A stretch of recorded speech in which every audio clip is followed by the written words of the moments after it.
Thompson's there, Billy in. A goal, Chris Billy, Huddersfield Town. The most famous goal of Chris Billy's life. Is this the moment for Lee Fowler? It is.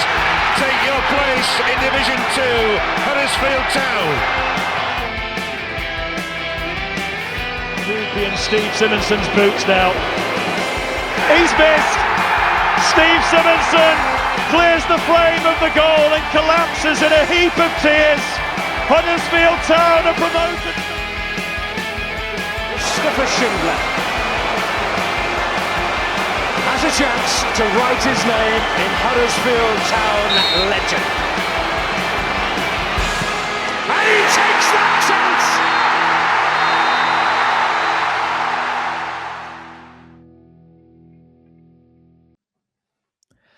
Hello and welcome to the Andy Takes That Chance podcast. 1 week on from the dismissal of Lee Grant, could Liam Manning be the man to turn the Terriers' fortunes around, or would it be the Bantams? Once again, clucking on gas. It was the first West Yorkshire derby between the sides in the league at Huddersfield since 2007, with the Bantams looking for their first league win here for 22 years. We've got a panel who were all in their pomp back in those days, back when we had muscles and we could see our own feet. We've got Mr. Richard Kosmala, fresh from his tour of Huddersfield Market. We've got Jerry Hinnan, all the way from the USA, and Mr. Negative Kilroy Silk, who'll be here to put a positive spin on things. How are we all doing, guys? Super Offended. Sunday, mate. Great Offended, Sunday. Matt. Offended with that nonsense, right? I'm still playing. I'm not having this that I'm out of my pomp. I'm only 37, Matt. There's still time for a comeback. Yeah, you're down to like the last 15-minute job, though, aren't you? You're kind of that experienced pro that throw off 15 To be minutes fair, and Matt, and sits in the they middle. had 7 minutes on now, don't they, at the end? So give me last 10. I'll take it. I'll take added on time and all.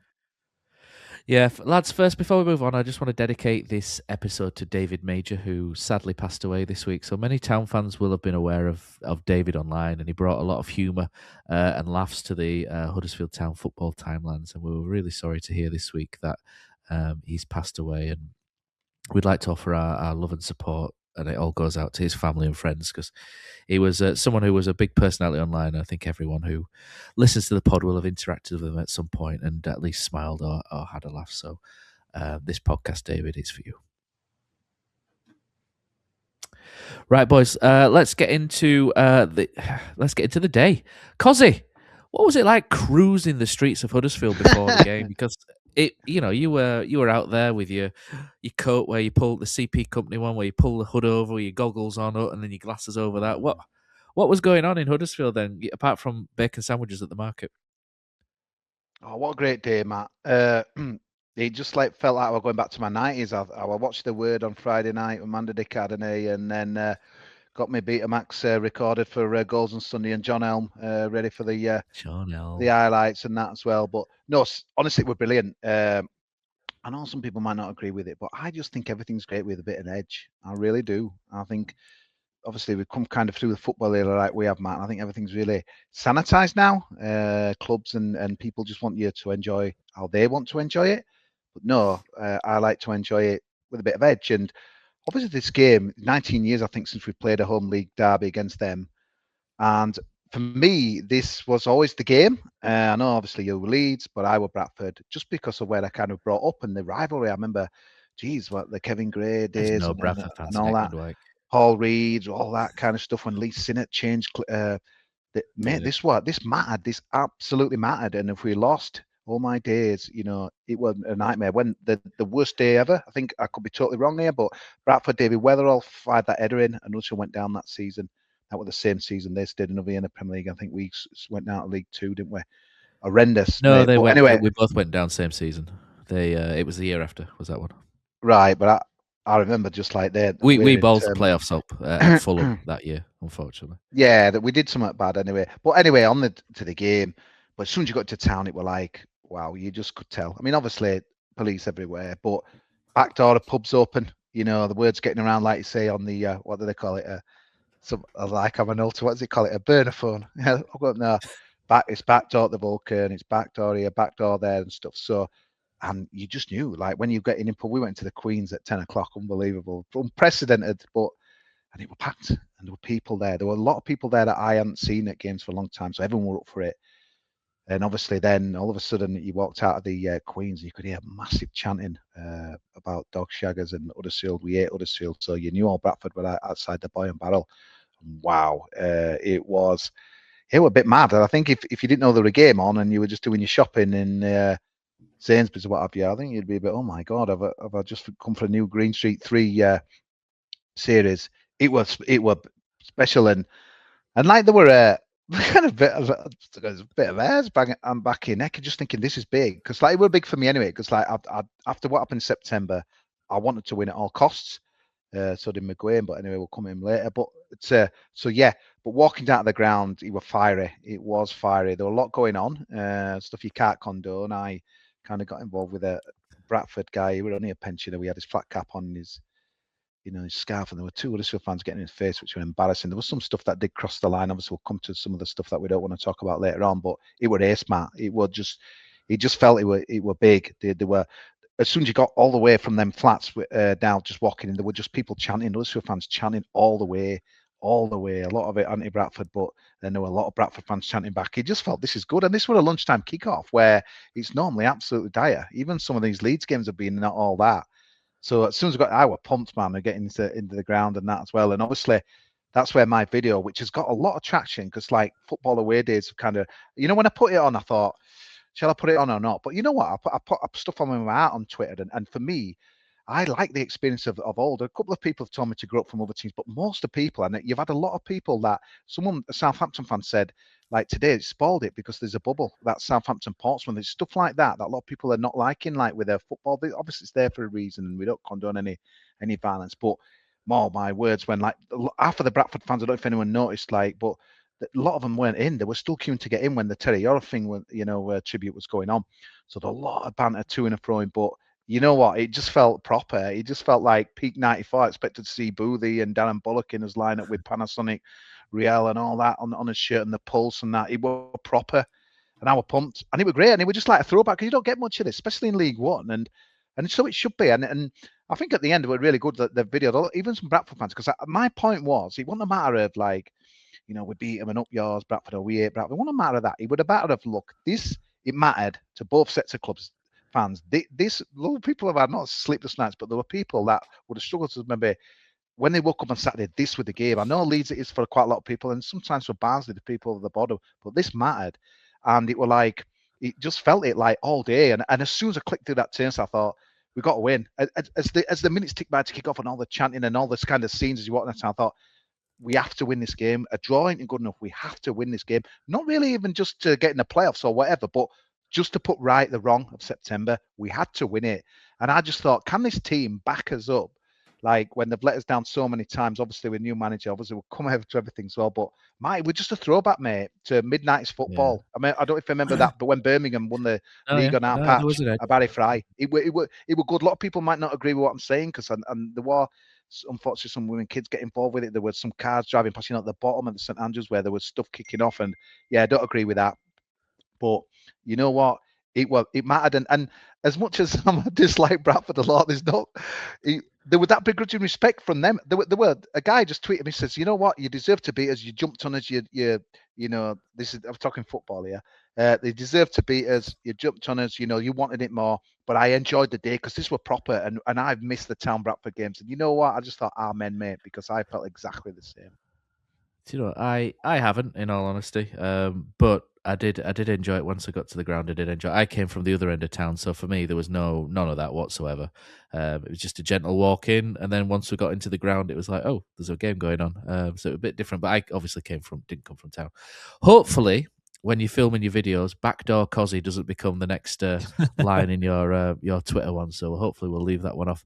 So from an Edge to a Christian, Killer, you helped a little bit with the Cowshed loyalty for, and that looked fantastic, didn't it? As this, it just adds to the day, doesn't it? And I think the boys at the Cowshed Loyal did a fantastic job of not only just backing the team throughout, getting everybody on side. They're very positive prior to that, and there's so many people when the atmosphere is negative, they'll just go, oh, it's not. They'll kind of when the atmosphere is good, everyone says it helps the team, and the fans, the fans lap it up, don't they? They love it. They love, getting on board. But when it's really negative, and people say that doesn't help, people kind of go, well, it's not our fault. But I think people stood up really well to this today, and the tifo was the start of it, and it was fantastic, and it sort of set the tone for the day, Killer. And obviously, I think you might have got your little paintbrush out and helped him a little bit with it, I think.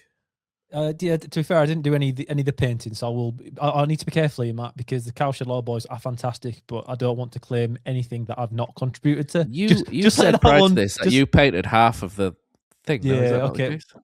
No, not quite, Matt. But no, the thing is, I'm like you, Matt. I walked down from Rawthorpe to the game. I park up there and walk down from near the stables and whatnot. So I didn't really feel much of the game before it, but as soon as you got in there, it felt like a big game. It felt like a big game, and it really, really mattered to everybody.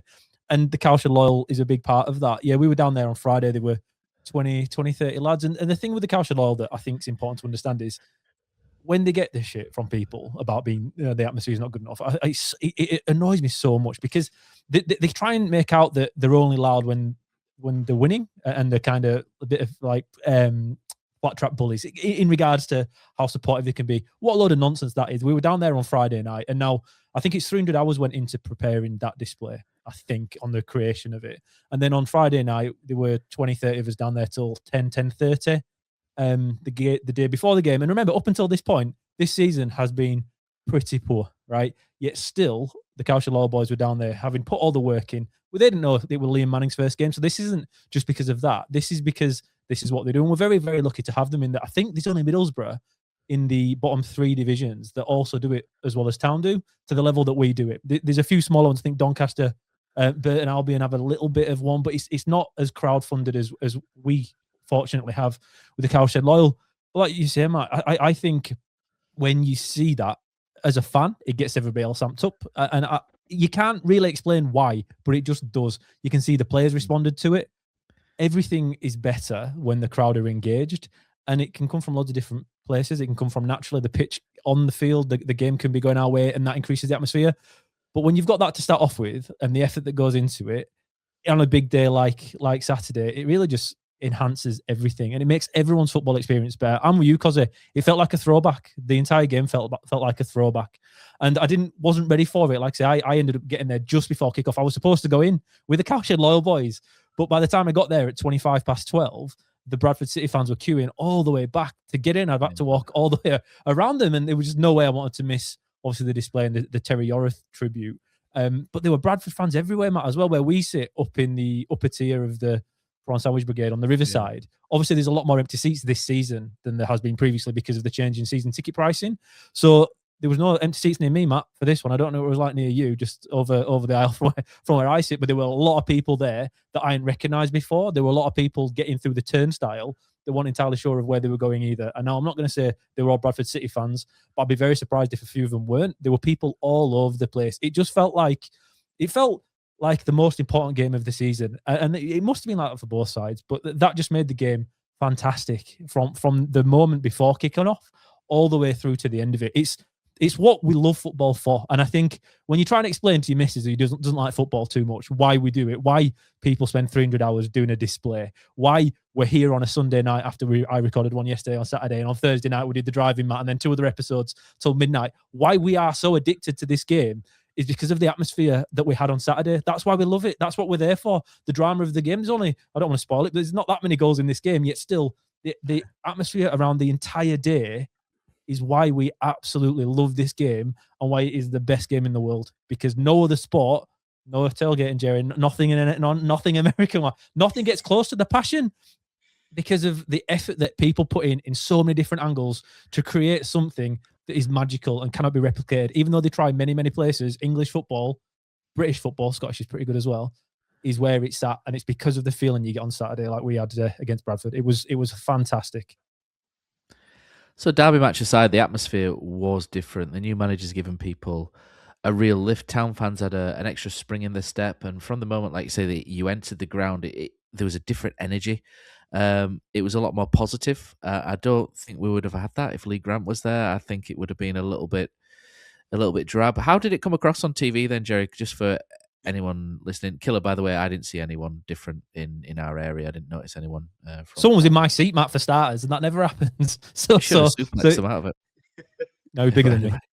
Yeah, no. You could tell the atmosphere was on another level. Like, I'd seen the pictures of the tifo, which I thought looked tremendous, and you could tell that there was that edge on the field as well, right? Like, it's not to jump ahead, but the incident between Baldwin and McGuane there, when Baldwin does his thing, you can see the fans in that section immediately all like jumped up, reacted, were pissed, and just little bits between the players, especially towards the end of the game where, you'd have like a fairly routine clearance or an offside flag, and the players are like celebrating in a way that, like, you could just tell that this game mattered in a way that, all the other games I've watched this season really have not. And I think some of that, yes, is down to the change of manager. I think some of that starts with things like the tifo. I think when you see something like that unfurled in the stadium, I absolutely believe that bleeds down onto the pitch. I think that you get that extra edge with the players. That starts with what's happening in the stands and what's happening with the supporters and things like that. I think absolutely you could see it on TV. Like, Matt, that's, to answer your question, on TV, it absolutely came across like, oh, this is a team that's playing with a kind of focus and intensity and effort that I have not seen in, basically all season. Maybe we could pick out one or two games where you say, well, okay, they were also sort of up for that, but not in the way that you saw on Saturday. And again, when you saw the bits of the atmosphere, which, I one thing I kind of wish we would get more shots of the crowd as opposed to, like, the coaches, the managers on the sideline sort of trying to gesture about tactics or whatever. It's like, well, I don't really need to see that. I would much rather see the fans, and get a little bit more taste of that atmosphere. But you could tell, yeah, like even, watching on my screen, that things were different on Saturday. So then, Killer, let's we've been on this 15 minutes already. We've not even talked about the game yet. Killer, on the driving on the preview show, both you and I called for McGuane to start. It just felt like Liam Manning coming in would have one. There'd be one lieutenant in his squad. We both thought McGuane would be thrown in. I didn't think they'd changed too much, so the team wasn't really surprised. Neither was the formation really. I had us down with the same sort of lineup in the driving. Yours was more wishful thinking, wasn't it? Really, than sort of thinking that it would be changed. And Town went at Bradford from the off, which was fantastic to see, and absolutely into them. The first flashpoint really was McGuane pushing Baldwin, and I thought this was just ridiculous refereeing because Baldwin tries to shove McGuane into the advertising hoardings as basically an intent to injure him there, and him not being booked for that was ridiculous. Then Neufeld charges in and pushes McGuane in the chest exactly the same way McGuane pushes Baldwin in the chest, but because McGuane doesn't go down with the theatrics, there's only McGuane being booked, and for me, all three should be booked there if the punishment fits. All three should be getting booked. I thought that was ridiculous refereeing. Don't get me wrong, McGuane deserves to be booked, but I thought the other two got away with absolute murder there. I don't understand how any referee can give it that way, Matt. Never mind the fact that it was a clear Town throw-in, yet ended up being a Bradford throw-in afterwards. It was utterly ridiculous, that decision. Honestly, that was the most clownish refereeing I think I've seen this season. I won't say ever because we see a lot of it, but it was an absolute joke, like you say, Matt. It shows you that this is why footballers dive. This is why you dive, because when you dive, you get better, more preferable decisions for you. That's what happens. If McGuane goes down from that first push over the sponsor board, Baldwin probably gets sent off. He should have been sent off for it. That's what would have happened. But because McGuane stands up, and I'll tell you what, though, Matt, I absolutely loved it. I know some Town fans are getting a bit frustrated. That's what you want in a derby, though, isn't it? Oh, my goodness. Do you know what, Matt? 5 minutes into this game, and now the lineup you got spot on. When to be fair, Matt, I think it was only you and me from anybody that picked that McGuane should and would start in this game. I just want to get a little win in there for us because he was so good. Apparently he wasn't fit enough, was he? He wasn't fit enough to even be on the bench last week at Burton, and he's come in and put in a performance that was brilliant, although he has got the lowest rated on all FootMob and everything like that, which shows you how nonsense it is. I understand why. I do understand why. I will caveat that. But no, it was what's strange is, and what I think this puts to bed 5 minutes in here, Matt, when people kept complaining saying it's not the manager, it's the players. This proved, I think, to everybody in 5 minutes that it was the manager that was the issue, not the players. It's the same system, more or less, a little bit 3-4-3 instead of a 3-1-4-2 or whatever Grant did at times. It was very, very similar, right? But the tactics were much different. They were simple. There were simple adjustments that Manning made. You could see straight away, Matt. We didn't go short from once at the back. We made it awkward for Bradford. Every time we could get a crossing from the first moment, we did. Every time we could get a shot in at range, we did. We just built this pressure up and up and up and up. We got Ryan Ledson's huddle talks just being released on Twitter, I think, not so long back. And he was talking about, it's a new start. Let's fucking get at them. Let's chase the balls behind the back. First duel, win it. That's what it looked like, though. You could tell the manager, and now this is another difference, I think. Some coaches are book coaches. They get the qualifications and they kind of, what they've learned, they try and put on the pitch, right? And then you get other people that have been there and done it and understand what certain matches require to win it. The game yesterday required intensity, my favourite word, fathers. That's what it required from the off, but that's what we got. That is what we got. And it wasn't necessarily about how we played and that we didn't just go short from the back and that McGuinn did come and receive the ball time after time after time and that changed the way we could go forward. It did. But the biggest difference was every time there was a 50-50, we went in to win it. And now that's a directive from the manager because these players a few weeks ago weren't doing it. And they weren't doing it in the first game of the season. Okay, it was Leighton Orient. We didn't have to because they were terrible. But we still didn't do it in those moments where we had to. But the same players now have been told to do something different. And the result was what we got yesterday. And from the off, it was just vastly, vastly different. But when McGuinn puts him on his ass, that gets everyone in. At that moment, we'd won that game for me because that's not something Town had done previously. And in that moment, the fans knew. I don't know what it felt like, Jerry, watching it on TV, but in the stadium, we knew it was different. The Town players reacted differently. Bradford, I don't think they were ready for it either. I don't think they thought this is what Town were going to be like. But Town were a different beast. And it starts with McGuinn, first off starting, and at the first opportunity to put somebody on the floor, deservedly from what happened to him, he did it. And the Town players backed him up. That hasn't happened often enough. But the fact it did shows you what it can do because the rest of the game, even with what went on, we were always on the ascendancy when it comes to the aggression required to win a game. We were fantastic and it started in that moment. The officials were terrible all afternoon, weren't they? All lunchtime. That linesman at our end, where obviously we all are, he was shocking. He wasn't even giving his own decisions, Matt. He was like, they were calling Friar Tuck, which I had me out on. I'm thinking, you don't know that. Yeah, you don't know. You're stood next to Kojak here, or Patrick Stewart. But it was shocking. Brian McDermott. He would give a decision and he gave it wrong. And ref overruled him. So after that, everything he was just waiting to see what ref did. And then he pointed. Do you know what good? Do you know what he did? Mate. It was garbage. Because we used to have on our Sunday League team. We used to have a manager who was an amazing bloke. Honestly, he was such a brilliant bloke, but he was so worried about being seen as bias that if he was ever unsure of a decision, he used to put both hands in the air and the flag up and go, "I'm sorry, referee, I've not seen it." And that linesman, honestly, twice put his flag straight in the air. Yeah. Not one way or the other, and he reminded me of Eddie Brady. God bless him, what a man he was. I don't normally lose it with your officials. Phenomenal. I know you're a bit of an official basher, but I'm not, and I'm just saying me. But mate, I will lose it with you. It's like, mate, make your own decision, but it just won't. No, it was shocking. No, I mean, I don't think the officials had. I mean, the major decision. There were no game. To the red card. Yeah, there were no game. We'll come to that. There's no game. There's no game change. I think Joel was saying Town should have had a penalty at some point, but I didn't see that incident. But the first real chance then is it comes to Lyndon Gooch, and you just think, and Town at this point are starting to create chances and miss chances. Alfie May, it's a brilliant touch. How good was Marcus Harness in that 10 roll compared to Stockport? I just tweeted about him tonight. His touch was amazing. May was sensational performance.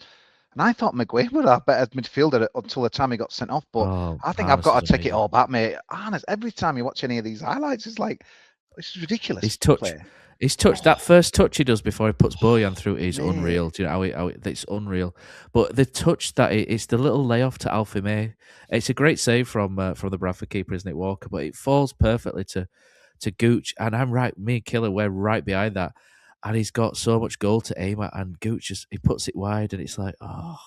And under Lee Grant, you're like, we can't miss too many because we don't create masses. We score a lot of goals, but we don't miss a lot, so we tend to be quite under Lee Grant. We were quite economical with what we got. But when he missed that, and Alfie May misses, and then May misses again, you just think, and Ledson, the build up to the Ledson shot where he drags it wide is phenomenal football as well. And again, McGuane and Harness are involved. But at that point, when Lyndon Gooch has missed that, Kosi, what's going through your head there? Because you just like, you can't miss. Yeah, I'm at the same in a side as derby. You can't guys. miss. You can't miss loads of those. No, you know what? Oh God, it's been such an upbeat pod. I hate to bring it down, but you know what, Matt?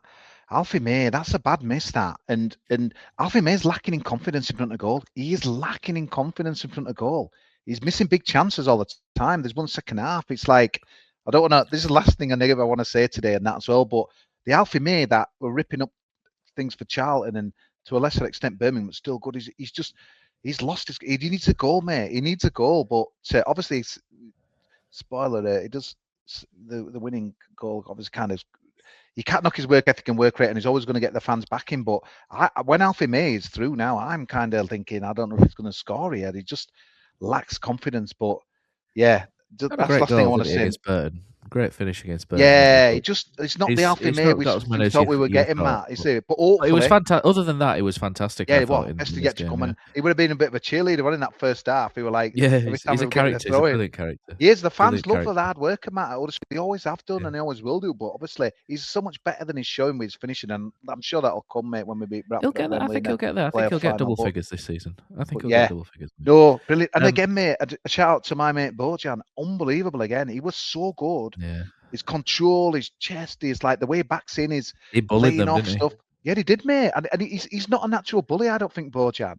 But he is. He's clever, mate. He uses all his body light and strength at what he's got. And mate, I was stunned like watching Bradford, because almost like like you said, Kill, it's like they didn't expect us to do what we did, but they didn't really counter it or have any answer. Like, and I just thought our intensity was so much better than theirs, which you hardly ever seen this season. But then I was thinking, okay, are they going to raise theirs? And it never came, and we were just doing what we wanted.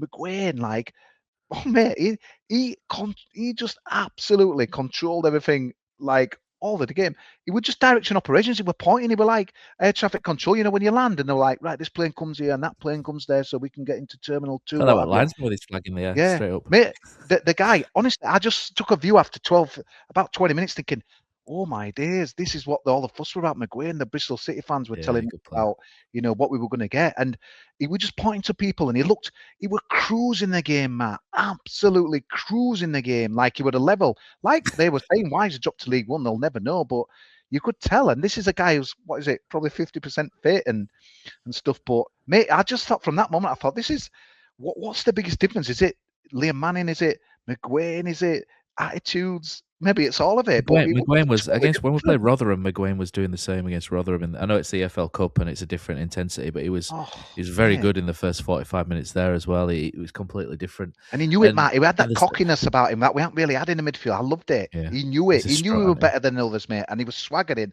and he loved it, mate. For Barcelona, we loved him, mate. He could be a fan's favourite. He struts like he's played for Barcelona, doesn't he? Mate, brilliant. Loved the guy. So Bojan's just offside, and when you sort of like pause it, I think it'd be one of those where I'd love to see the lines on VAR, because the camera angle is just slightly tilted, so it kind of looks like he's possibly just a shoulder off Jerry. Yeah, he's just possibly just a shoulder off. But Bojan beats them for pace, which is amazing. And then he's not going to miss that if he's onside. But unfortunately, the referee gives it, and I don't think we can argue too much with it. No, I think it's one where you can't complain, right? Like he is definitely, from where the linesman is, I don't expect the linesman. He's clearly, his shoulder is beyond the defender that's like on the lineman's side, right? Where the linesman he's comparing that defender to Bojan, and Bojan is clearly like his shoulder is past that guy. If he's onside, it's going to be because of the defender that's closer, like kind of towards the other sideline. And I don't think the lino can see it from there. You know, if I'm going to complain about officiating decisions in this game, that one actually kind of ranks pretty far down the list. And with the McGuane incident, that there was no yellow for a dangerous play there. Like he very easily could have hurt McGuane. Baldwin could have, pushing him into the advertising. It's a cowardly one as well, because it's a two-handed push from behind. McGuane, it's a shithouse move. Is that Baldwin has no chance at the ball. We all know, everybody in that stadium knows what's happening on that play. Like McGuane is just going to shepherd the ball out of bounds. Nothing's going to happen. It's going to be a throw in. And Baldwin pushing him accomplishes nothing and puts McGuane's like at risk for injury. It's absolute garbage.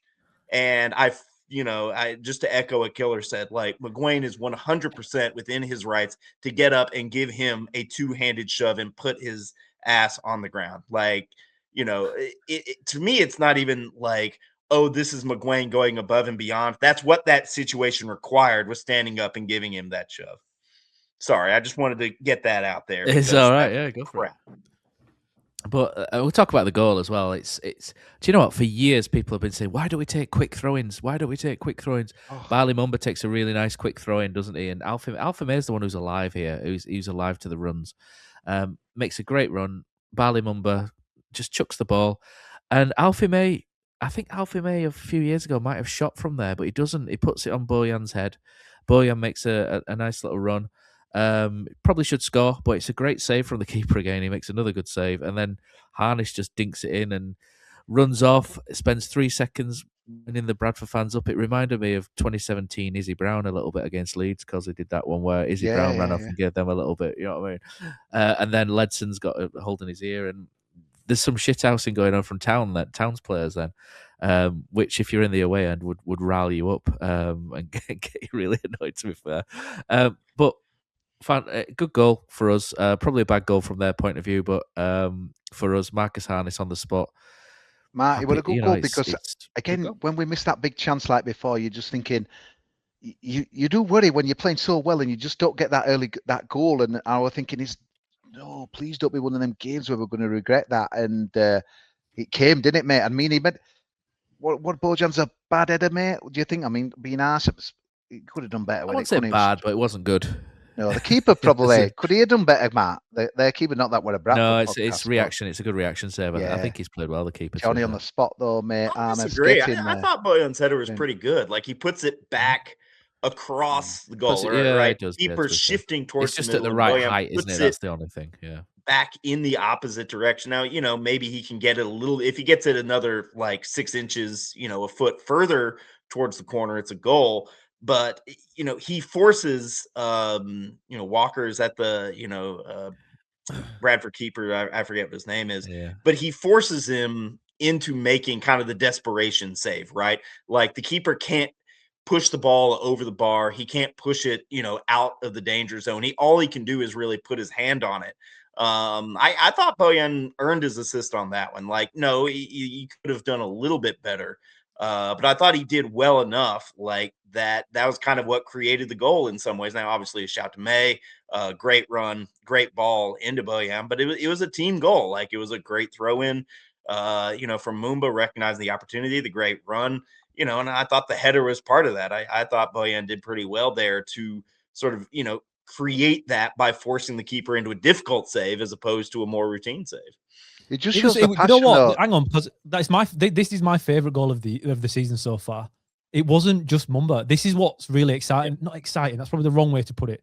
Tempo wins games at this level. Cheap goals win games at this level. You can fight, and when teams are set, it's really difficult to score against them. You might get one, but it's quite difficult over the course of a season to win that way. What you have to do is take advantage at every single situation you can. The ball boy recognised that it was on, not just Mumba. The ball boy gets moving quick before even Mumba realises what's happening. But the best part about this is before the ball boy gives it to Mumba, Alfie May is on the run. Bojan's screaming for it in the middle. Harness is already recognising what's going on. There's a few people dotted around ready for this quick throw. That's because Liam Manning's told him to do it. That's what you do. You come in. This is a change in system that I think has to be spoken about. In that, again, Mark, we spoke about it so many times. There's no tempo. Town this season, there's been games where you're 1-0 down. There's still no tempo. We're passing. It's so stupid, and it's driven as mental. Podcast after podcast after podcast. This was not an issue at all. We understood the game, and we understood what we have to do in moments within the game to take advantage of it. It's a cheap goal for me. It's a cheap goal because if Bradford are set, we can't score that goal. But the reason why we had the throw in the first place was another little adjustment that Liam Manning has made. In that, again, we spoke about, Matt, how expressive Town have been all the time. you've got one wing back on one wing, you've got one wing back on the other wing all game, right? One wide centre back, normally too far on the. So we always only ever had 8 men of the 10 outfielders involved in every play, engaged in every play, because unless it was shifted down the other side, 2 lads were generally not involved. But this throwing that we win initially, it comes from a press. It comes from a press where all of our boys are on that side of the field. And we did this all game against Bradford. Bradford's biggest weak point for me on Saturday was they tried to play like Lee Grant, Huddersfield Town tried to play. They were wide consistently. And what it meant was when we have Barley Mumba tucking in as the wing back into the middle and Alfie May, who was effectively on the left-hand side of a front three, Matt, that's probably fair. I know Harness played as kind of the 10, but it was also the right-hand side that hooked in. We had all our players engaged in the middle of the field, and that's why we won every second ball. Bradford won nothing in that first 35 minutes. They won absolutely nothing because we compacted the area. We had so many players involved in every single action of play that we constantly won the ball back. Bradford couldn't play through the middle because we had extra men over there. When they did shift it out wide, we adjusted. We sent all the 11 guys over to that side of the field and we won it back pretty quickly. So this goal comes on the back of 2 things for me. The lopsidedness as it should be played, in that if the ball's going down one side and you don't have the ball, you make sure you can defend it with all 10 outfielders. That and quick thinking, up-tempo, direct football, down the middle. We didn't really play down the wing too much in this game either. That's another issue that we had, the horseshoe effect, where you kind of pass from your centre-backs to your wing-backs to your wingers. We didn't do that at all. There was always an impetus and a look to try and play through the middle, mainly through McGuane, who looked an absolute class above anything else on that pitch. It's amazing, isn't it? That's his first start. And to me, Matt and boys, it looked like it were his team. When Gooch misses earlier on, when he should have scored for me, although Bradford did have 3 guys on the line. So I think Gooch was trying to be overly careful because there were quite a few Bradford bodies on there. He still has to get it on target. But the first person, as soon as he's missed, to go over to him is Marcus McGuane, a guy who's only played about, 60 minutes for us since joining. Yet he's the first one there. He's the leader. Yeah. He was the architect. He was the quarterback of the team. For a guy that's played so little, you could just see how much class he had. But the changes that Liam Manning's made, to me, is what won this game. It's not just that the players tried more. It's that they were told and instructed to play League One football, because they are better than most of the teams in this division if you play that way. But you have to be humble enough to understand in League One, it's not just being about being a better player. The system has to be League One proof, and that was on Saturday. And that was the biggest difference. But it's epitomised by the goal, which was a result of hard work and quick thinking, something we've not done enough of this year. Yeah, that leadership from McGuane were unbelievable. Like you said, Matt and Kelly were like, it was almost like he'd been there for 4 seasons. He were our captain. He would absolutely brilliant what he were doing. And Matt, that goal, it just shows, mate, because we've all been a bit down and out with Huddersfield. I took a great photo of the goal with the smoke bomb coming on. And Arnis, he loves his celebrations, don't he? But he's like volleying a smoke bomb about 10 seconds after he's just scored the goal. Mate, I've never, apart from, I think it was Potter at Watford, where he got his arms out, that went absolutely mental on my thing. I can't remember one getting as many likes as this. I think 425 likes. So I think it just shows, as poor as the season's been, it's almost like we've been waiting for that moment to erupt, to grip hold of something, to lose our shit about. It happened to be Bradford. It's like, and it just shows the passion, whereas we've talked about apathy and people not coming, and what it's still there. I think everything that goal and the kind of the explosion afterwards, and kind of what we've seen today, and people like looking forward again, it don't take much, does it? And that as well. And it showed Nagel, didn't it, quite a bit on the highlights video. And he's like, someone put a good tweet yesterday saying basically Kevin Nagel has seen what Huddersfield's all about today. And I don't think he's seen that since he's been there. We've not really had that explosion, that passion, that where all 4 sides of are proper behind the team. And yeah, absolutely. We're just such a good moment. Not the great score, but like you say, all that work on the left-hand side with the Mumba quick one there. May, who's been, to me, kind of clever. Like a lot of these games where he's been like pointing for stuff and not getting it because either people have been told not to pass there or whatever. So he's been getting frustrated. But it was beautiful. Almost like, I love it when a plan comes together kind of thing. But yeah, great moment. And yeah, we're hoping for a few more goals. But classic Town, we're never going to be 3 or 4, was it? No, I mean... after that, I think there was a bit of a lull, wasn't it, in the crowd? The Bradford fans were very quiet. Town fans went quiet for about 10 minutes as well. Just it was strange. And like I say, all the songs in the away end had more nabs than Terrier Jack's social media account. But Town fans were bouncing as well at one point as well. After that, very happy. And they continue, the team continue the pressure. They don't sit off like we have done in the past. They continue the pressure. In all honesty, it should have been 3 by half time, at least 3 by half time. The first 30 minutes was what we thought we were getting back in August, wasn't it? We thought that was the Northern football we all signed up for. We thought that's how we were going to play. Some really good triangles, high press, high octane. It was excellent, wasn't it? The first 30 minutes were excellent, and you can kind of break the game down into 3 sets of 30. The first 30 minutes of Huddersfield on the attack, high octane, really energetic. The next 30 were about control, and Town was still on top. And then the final 30, it was about digging in, sitting in, and seeing the job out, wasn't it? After going down to 10 men. But we don't really think Manning's done that much different. There were little things. I think, Killer, we did think that Town had gone a little bit narrower. Like, we're very open, weren't we, under Lee Grant? When your right wing backs got it, the left wing backs got chalk on his boots the other side. Like you said, they came in a little bit. There's just 1 or 2 little tweaks, and I don't think we're going to see an awful lot from now over the next couple of weeks. But I think there's just maybe some subtle things will start to happen. The zonal marking seemed to disappear. I didn't notice the zonal marking again.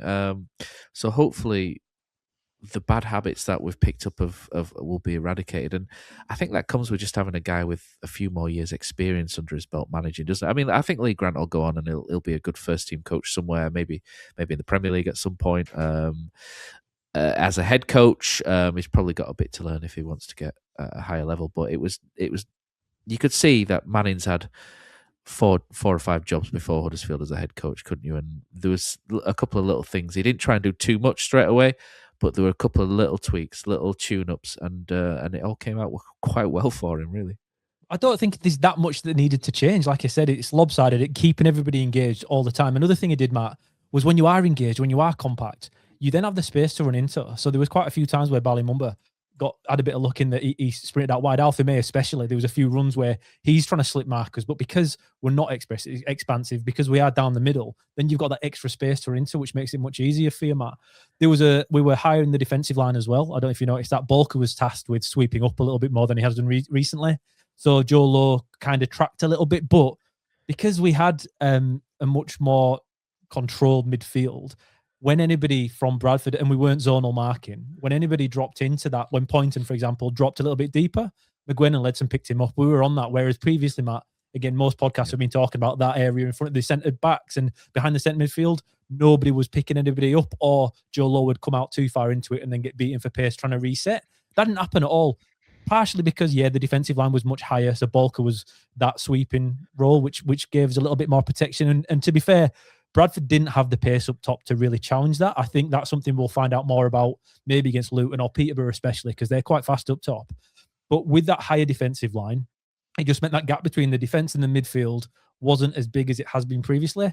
Manning sorted out in 3 or 4 days. To me, Matt, whilst it's only a small adjustment, it's produced quite a phenomenal result in that we struggle to beat any team above us, bar Stevenage, this season, haven't we? We've only beaten them, and we've only drawn Lincoln. And is that right? I can't remember if there's any other draws in there, but we struggled. And Manning's done it on his first go, and he's done it on his first go by, like you say, just tweaking a few little things. But these little tiny tweaks and being aware of them is why he's been so successful at so many different places. But this is why, for me, Matt, we are still in a win now mode, in that the squad is good enough. We are missing a couple of profiles, as he spoke about on the West Yorkshire BBC Leeds show on his interview he had the other day.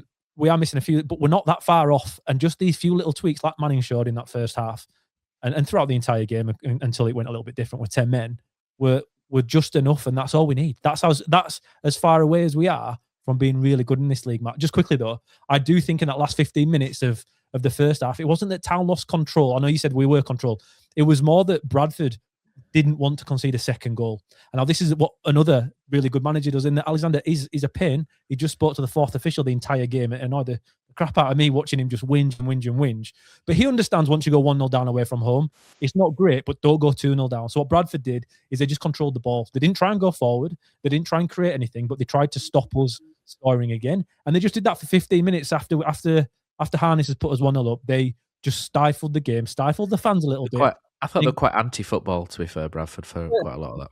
It was on it in the end of that first half. That's what it's like. But Matt, that's mature. That's mature football. Yeah, and there'll be at times, hopefully we don't go 1-0 behind. But when we do, that's what you have to do to just calm the other team. Yeah, it's not a criticism, but it's a valid style. Yeah. Yeah, and I think that's why they are successful, Bradford, though. If you look at their form, they don't concede many goals. And when they do lose, they rarely lose by a lot of goals. I think Mansfield did them by a 3 the other week. But bar that, they don't really concede that many goals because he understands the in-game situations and what it requires. With Liam Manning in one game, I think we've all seen that he also has that ability. And that was the most exciting part of that first half. But those little adjustments made that performance as it was. At the end of the first half, right, Huddersfield had played 55 halves of football this league season. And I think given the importance of the game, the quality of the opponent, and the level of dominance that Town showed, where, as you say, Killer, like Bradford over the last 15 minutes basically weren't trying to really attack at all. Like they were purely in survival mode. Let's just kill everything off. I defended Lee Grant a decent bit. I think I'm, still a little bit more sympathetic than most Town fans would have been. I wasn't out until they showed up at Stockport and did a Northampton impression. But facts are facts. And out of the 55 halves that Huddersfield had played in the league this season, the best half out of all of those 55 was the one that Liam Manning had coached, the one that he was in charge for. That was the best half for me, that they'd played all season. And so you have to chalk that down to the change of manager. Like if it's 1 out of 55 and that's the best one, it's because of the manager for me. So has anybody seen Bobby Poynton? He gave us plenty in his last match, and I'm all for reap what you sow because, and do you know what? When Bobby Poynton gave his it after the last match, I quite enjoyed it, I'll be honest. I thought that was quite part and parcel of the game. There's not enough pantomime in football anymore, is there? So I did enjoy it, to be fair, and he went up in my estimation. But we didn't see him after half-time, did we? Because Ryan Ledson kicked the living shit out of him for 45 minutes. And I was counting at one point. Ryan Ledson challenged Bobby Poynton 5 times, and 5 times Bobby Poynton ended up face down in the mud. Ryan Ledson was phenomenal on Saturday. He was everywhere. This is the guy that we thought we were getting when he came from Preston, not the guy who just picks it up off a defender, passes it, and then kind of like saunters off into midfield. This is the guy, the one leading the huddle, the one really wanting people to get into it, the one constantly backing up, whether that's somebody in trouble, whether that's somebody who's getting shoved, whether that's somebody for a second ball, anything. Ryan Ledson's always there throughout this game. And, Bobby Poynton's given it after the first game, and Ryan Ledson's gone, do you know what? I'm going to shut this kid up. And he shut him up. And Ryan Ledson was brilliant throughout, I thought. He was, when it came to picking my man of the match, there was Ledson, there was Harness, there was Joe Lowe, I thought was phenomenal. I've given Joe Lowe so much crap on this podcast, but he was brilliant. If he plays like that every week, I'll be his biggest fan, genuinely. Murray Wallace was phenomenal. He had a back spasm in midweek, probably shouldn't have played, and he was brilliant, was Murray Wallace. He's been excellent this last 6 weeks. But Radinho Balca just about squeaked it for me because I thought some of the crossfield balls he hit, where when Towney just switched play, he brought it onto his left foot at one point and just swung it 80 yards crossfield straight to Barley Mumba's feet. And I thought, you know what, that's just a sign of pure quality. And then when Sibley was through in the second half, he just came across, pushed him off the ball. I think he made one error, which I think might have led to a bit of a half chance. But apart from that, it was brilliant. But just going back to Ryan Ledson, that was a captain's performance, wasn't it? And that's what we've been wanting to see all season. And, again, on this podcast, we'll if someone's crap, we'll say they've not done the best. If someone's great, we'll say they're great. We've got no agendas here. And for me, we want Town to be successful. And for Town to be successful, they need a leader like Ryan Ledson was on Saturday for the rest of the season because he was great. It was fantastic, but then you've got a ball playing McGuane next to him for the first 60 minutes of it. And I think that was really important for the way Ryan Ledson plays, in that he's a tackle-first centre midfielder, isn't he? He's not the guy, like you say, Matt, that wants to speed the tempo up, wants to control the game. He's not that. He's the guy that wants somebody who can do that next to him so he can just win the second balls. And he won everything. It was fantastic. And I'm with you, Matt. I think that was the best game that Ryan Ledson's had in a Town shirt, without any doubt. Same with Joe Lowe, Matt. I'm with you. We've criticised him a lot. And again, it goes on to Liam Manning, though, Matt. I feel like Joe Lowe's was pretty much given the man-marking job on Humphreys and did it fantastically. He was given a simplified role where he didn't have to run too much. He would just, Joe, you aren't muscling, mate. You just be the bigger guy between him and Humphreys, and we'll deal with the rest of it, mate. And that's exactly what happened. Because of that simplified instruction, it made Joe Lowe like an absolute colossus. It was fantastic. Balca, my man of the match, Matt. like the same, like you say. Yeah, same. The part that actually was the best I thought that Redenio Balker managing this though was for the touch where Harness looks better than Ethan Galbraith from Leighton Orient last year when he's taken out of the sky.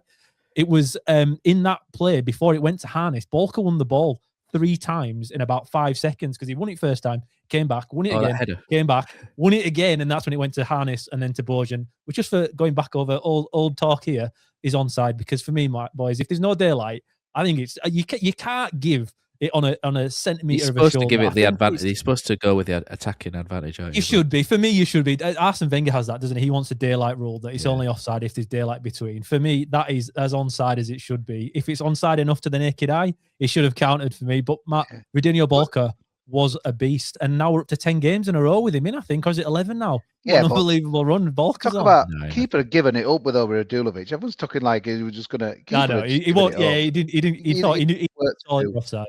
It just shows, though, doesn't it, that we're arguing over as men of the match where we'll be struggling to pick one pretty much for a lot of the games this season. I think because I used to use a Jeremy Clarkson meme when I couldn't pick a man of the match because they were all crap. I used to use that Jeremy Clarkson one where I used to say they can all F off meme because you couldn't. For me, Arnes gets the man of the match just because he was the heartbeat of everything and kept us ticking.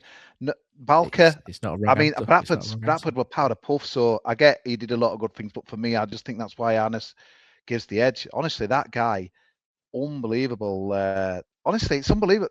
I bet if someone digs out some of our pods in like September and October, they'd be like, I just couldn't see what the Pozza absolutely battered Harness, didn't he? After the previous Bradford game, yeah. It's incredible what he's doing, and he just looks another player a bit like McGuane did yesterday. That just looked better than the League One player. And all he needed, mate, was a night out in Leeds and a scrap, and he's a different guy. But don't you think, guys, that this? Don't you think it's a disgrace that we're 4 points behind them? And don't you think watching what we saw yesterday, and I know Killer's obviously pointed the finger at one man only for that, Lee Grant, but how anyone who come into the stadium yesterday would say, well, hang on a minute, this team, and like, I know, Matt, you're going to say Lincoln away, but potentially they could be 10 points ahead of us if they win their games in hand. And yet we made them look like that. And I get every dog has its day, bum, pardon the pun, but the one thing that, as much as the joy and everything, it just gets into me thinking, guys, how the hell can we be so many points behind Bradford when you see that? It's almost like, what were it, Alex Ferguson back in the you're cheating your manager, about Keegan, the infamous. Yeah. But you know what I'm saying, though? I want to ride this crest of a wave, but there's still that little niggling thing. The other side is so bad. One game. This is just one game as well. Yeah, no, you're right, Matt. We'll talk about later, but it's just one game. I've got some bad news for everyone who likes sound. Well, my Mac's going to go into a sleep if I don't plug it in, so I'm going to have to take my headphones off. So if you can't hear me now, it might be a good thing now. So yeah, I'm going to have to plug it in. The charger in, but never mind. We'll come back to Cosimodo in a minute. Okay, so again, second half, May and Lowe both have chances, and all of a sudden, you're starting to think Joe Lowe's header goes past the post. Alfie May should hit it first time, shouldn't he? And he kind of gets it caught on his feet, and it ends up going out for a corner. And you kind of think, I've seen this story before, especially when McGuane gets sent off. And look, it's a second yellow, it's a red, it's the right decision. You can't argue with it. I don't think anyone with half a brain can argue that that's a deserved second yellow card. But you sat there thinking, we've seen this before. We've seen Town go down to 10 men. You've seen them lose heart from it. You've seen them lose the fight, and absolutely none of that was there. Bradford, I mean, they don't really threaten much. I mean, there's a little argument you could say that McGuane was looking tired in the 5 or 10 minutes leading up to that incident, and you could say, could Manning have maybe brought him off? But you kind of want to, at the same point, get as much out of him as you can as well, because he wouldn't have played against Luton either way on Tuesday, I don't think. So there is that, and I don't think there's a right or wrong answer to it. But he does get sent off, which is the correct decision. And then at that point, you think, oh, Christ, we've given Bradford a way back into this game.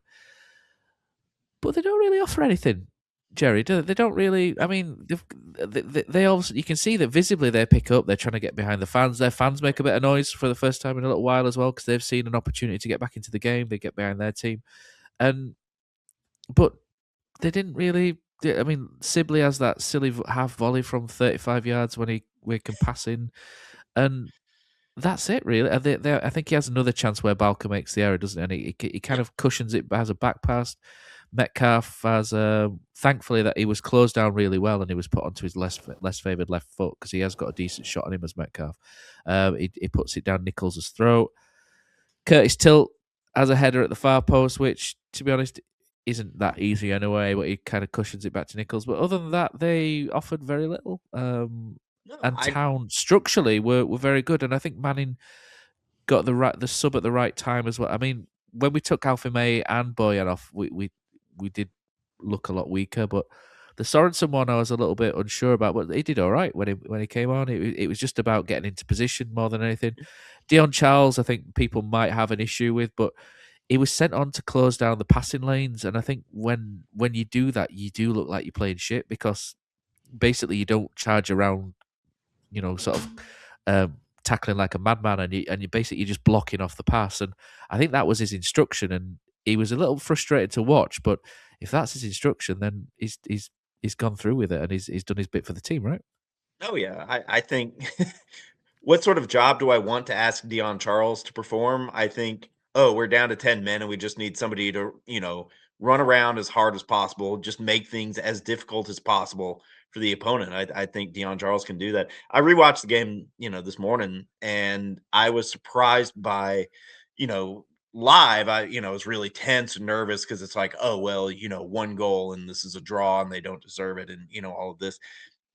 And yeah, watching it back, they never really came close. Like I remembered the chance where, yeah, Balker has the heavy touch and, they're in and they have the back pass and, they have the runner at the near post. Like in real time, I was like, oh man, what a let off. And then you go back and watch it and the runner at the near post is covered and the other players in the box are all Town players like that, because that is a dangerous position for them to have gotten in. It felt, like, oh, this 5-alarm fire. And then you go back and watch it and it's like, they actually weren't all that close to scoring there. And they were never really all that close to scoring at any point. Like their shots are from tight angles. It's like Tilt's header, which like he's not going to score from there. Like he's probably supposed to put that maybe like kind of, back into the mixer and hope that, one of his teammates get onto it. They never really came that close. They had a man advantage for 28 minutes plus 7 of stoppage time. And I don't really know where that 7 came from. I get that Nichols has wasted some time here and there, but Yeah, 7 to me is excessive. I think that's a, well, you want to waste time, we'll show you kind of decision there. And Bradford, they never looked like scoring. They simply didn't. Like Town, even down to 10 were, completely in control of the game. I thought, not in terms of possession, but in terms of the chances. And, they even kind of come close. Like Mumba has the great run through the middle of midfield, gets the ball to Humphreys, and he has the cross towards Mumba. And I think Sorensen, if he goes to the back post on this chance, instead of kind of more towards the center of the near post, I think he gets to that. And I think he has a tap in. It's one of those things. He's making a split-second decision. But, the Alfie May shot as well. Alfie May has a Alfie May. Boyan does some great work there. Like Town come as close to scoring. I honestly think I would argue that Town come as close, maybe closer to scoring once they get down to 10 than Bradford do with their 11. It didn't feel like in the ground, Matt, we were going to concede though. I never felt under pressure, honestly. And normally you get against Bolton earlier in the season, against Stockport, you always feel under pressure, and every time they went forward, you felt like there was a risk of conceding. It didn't feel like that at all. With Marcus McGuinn, though, I think we're quite lucky it was a second yellow and not a straight red. It was a bit lungy, and I think if he's not on a first yellow card, he could have been given a straight red for it. Not that it was ever really going to put the player in danger because he was that far away from it. It was a lazy challenge, and for us, I think we're quite fortunate. It's on a one-match ban. Tired, yeah. Well, it's fortunate it's a one-match ban and not a 3-match ban, because I do think the ref might have given a straight red had he not already been on a yellow. But I've never seen a standing ovation before for a player getting sent off, and that's what happened yesterday. It did happen, didn't it, Matt? Everyone stood up. Yeah, it did. Yeah, no, it did happen. Because he's apologising. Because even in the stadium at 62 minutes, whenever he got sent off, 67 minutes, it still didn't feel like we were ever going to lose that game or draw that game. It didn't feel like it was going to happen yesterday, and it's really hard to explain that feeling. But it just that's how it was. I loved the adjustments Manning made as well after that. And with you, Matt, when Sorensen came on, I'm a bit worried. I'm thinking, what's going on here? Like, but we ended up basically playing a 4-4-1 to finish the game, didn't we, Matt? where Gooch has gone into kind of centre midfield. Sorensen's gone right midfield. Now you've still got to remember they changed as well. They go 4-4-2. They'd change shift, yeah. But we still had Miller and Alves on the bench, right? And you've gone with Sorensen instead, and Humphreys played the left-hand side. But it was a genius way to go, because obviously you're more defensive. Sorensen's going to do the running and help trying to close those passing lanes. It was the right substitutions at the right time. Dion Charles coming on. I think what actually happened in the first few minutes when he came on, Matt, he overpressed and he were overcommitting, and it looked a little bit silly. Eventually, then he did go back to trying to stop the passing lane, and that's when fans got a little bit frustrated with him. Because, like you say, I don't think everybody's aware of what his job is. You let their centre-backs have it. They've got an extra man than you have. You let their two centre-backs in a back four, you give them the ball and don't worry about it. And eventually he did start doing that. But because when he first came on, he was trying to overrun it, I think that's when people kind of thought he was just tired. It does show, though, I think, when Bojan is tired, if we're playing with this one up top, we need another big guy to come on. I think that was the only thing I came out of the game feeling yesterday, that it did show that everything else was absolutely fine everywhere, bar if McGuane's out and Kane's not back fit. I think there's a massive hole there, because we need somebody else that can at least play the ball a little bit from the middle of the park. But other than that, we need some big guy for Bojan Radulovic, because Bojan Radulovic took two centre-backs out of that game from the first minute until he went off. He didn't win all the balls. I think he only won 9 of 25 or 26, but he makes sure that the centre-backs never win a clean ball. They never win a clean header. He's grabbing them, he's pulling them down, whereas Dion Charles doesn't do that. He's not that guy, and it's fine. It's never going to be that guy. It's not his job, and it shouldn't be his job. But at the moment, we don't have anybody else that can offer even slightly what Bojan Radulovic can in that aspect. And when you're down to 10, you need the big guy, because he's the guy that holds it up for you. And I do think Kevin being there in the stadium might help us somewhat, because I'm sure he'll have noticed that. And if we can bring some big guy in before the end of January, that will only help, because it would have, I think, made the last 30 minutes, even though they were quite straightforward, even easier. But the moment the game finished, the moment Balker body checked the Bradford lad when he was coming through, Nichols has managed to clean the ball up, and they've all fist pumped and they're slapping each other on the back. The fans picked up again. The Cowshed Law did not stop singing from that moment till the full-time whistle, because it felt like the game had ended then. Bradford's hope had just disappeared. And it's rare to see it. It's normally us giving up when we've got 10 men. When we're playing 10 men, it's normally us giving up, isn't it? It's normally us trying to chase the game back. But even though we've got the man advantage, it never really seemed to work. Bradford faced that yesterday.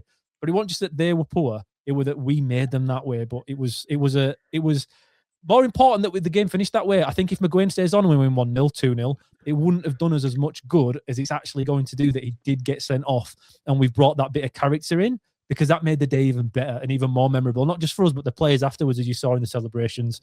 It couldn't have gone any better, apart from his now can't play Tuesday night, unfortunately. I wanted to talk about those celebrations. I mean, Lee Nichols was in his element, wasn't he, in the last 15, 20 minutes? He was being if you're an away fan, you're thinking, this guy's a prick, don't you? Because he's slowing everything down. He gets booked. I said to my mate 5 minutes before, I said, if you can get $5 on Lee Nichols getting a yellow card, make sure you did it. And he just made a joke. He just went, oh, it'll have been taken off now. And, 5 minutes later, Lee Nichols, yellow card. I know people don't like it. And then tactical injury. I don't agree with Jerry. At one point, if you keep us doing that, hold on, Kosi. At one point as well, hold on, Kosi. At one point though, the Bradford fans were complaining that he went down injured, but he came and claimed the ball, and a Bradford player came and went in not too far. He went in from the side, didn't he? Which was a foul, and the referee again didn't give a foul, which we'll come on to at the end. But that was clear as day foul. But the celebrations though, Kosi, at the end. Fantastic. I think Joe Lowe was the first to settle. I think the whistle had gone in the referee's mouth, and he was running off to the Cowshed Law, wasn't he? Behind Lee Nichols. That's not seen him that happy for months on end. No, good that one. Just go back to that Nichols thing. Don't agree with you, Jerry. If your keeper's going to do that, you've got to expect 7, 8, 9, 10 out. He needs stamping out the game. That it's cheating. And as much as I love Lee Nichols, I absolutely despise it. When I saw it happen in Spain about a couple of seasons ago, I thought, no, that's just crap, but that's Spanish football. But we'll see it now in League One. So, but anyway, onto something more positive than that as well. But yeah, Matt, I mean, obviously Jai and the social media team, they got the big Liam Manning moment with the big fist bumps and all this stuff. But you know what, people like to see the passion and stuff like that as well. I've seen so many people on their Facebook today change their profile pictures of Liam Manning, on which I thought it would have disgraced some of the reaction to his appointment. Absolutely disgusting, some of the comments of a guy. I don't care who he is, even if he would managed Leeds United for 20 years or whatever. Like, I'm bothered. You don't slag someone off like that before he's even took a training session. So I was glad that he stuck with quite a lot of town fans yesterday, to be honest with you, in that as well. But Yeah, we're good. The one person, Matt, I messaged last night, didn't I, kind of privately, but his assistant, mate, he was unbelievable. I was just like tired watching him. His passion and energy. What's his name again, Matt? Sorry, he was at Huddersfield before. Martin Jury. Yeah, Huddersfield lad, Yeah, Martin Jury. unbelievable. He was kicking every ball. He was like, when they were like putting 7 minutes and went, because he played a little bit over 7, about 8 minutes 20 or whatever, but he was like, oh my God, finish it off. But mate, he was getting mad with stuff what that won't go his way. It was just what you want to see. And yeah, you know, I think it would, the genuinely many. I don't think a lot of this stuff was just for social media or just for the front of fans. I think that's just how they are. And the thing is, like, it brings the team and the fans have been so fragmented since September, since like Barnsley, really, since that Barnsley game. I think everything's just been so fragmented. So I think they overdid the celebrations a little bit, but with purpose. It was to bring, it's to just reintroduce the group. We keep Liam Manning says the group, so we'll keep the group, but just reintroduce the fans and the team back together and just bring back a little bit of togetherness, and I think, funnily enough, I think the fighting in Leeds kind of did that a little bit with Marcus Harness and Herbie Kane. Yeah, no, but there was just a lot more togetherness there, and I think they went a little overboard with the celebrations on purpose, especially with the Liam Manning stuff, just to try and get that togetherness back and to get the fans behind them. Because if the fans are behind the team and they sing them on like that, it can genuinely get you several points more a season.